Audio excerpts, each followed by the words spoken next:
आपने अभी तक कई भयानक तूफान देखे होंगे और उनके अलग अलग नाम भी सुने होंगे, लेकिन क्या आप जानते हैं कि आखिरकार इन तूफानों का नाम बड़े ही अजीबोगरीब तरीके से क्यों रखा जाता है और इन तूफानों का नाम कौन रखता है।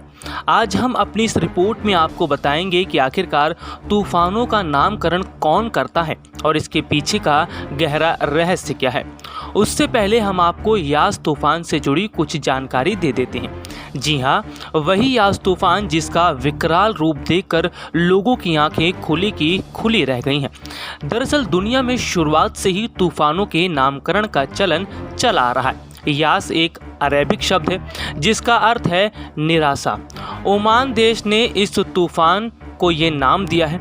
दरअसल ये तूफान ओमान की तरफ से आया है। इससे बंगाल और उड़ीसा में भारी बारिश की आशंका है।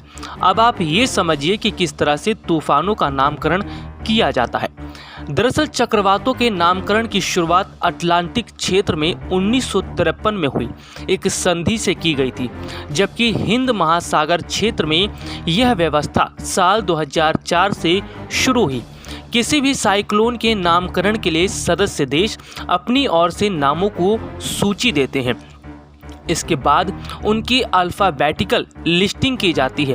उसी क्रम में सुझाए गए नाम पर तूफ़ानी चक्रवातों का नामकरण किया जाता है।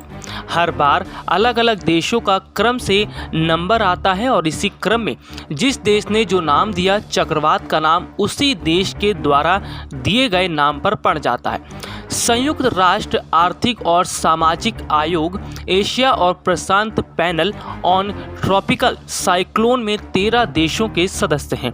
हिंद महासागर क्षेत्र में भारत की पहल पर 8 देशों ने तूफानों का नामकरण शुरू किया।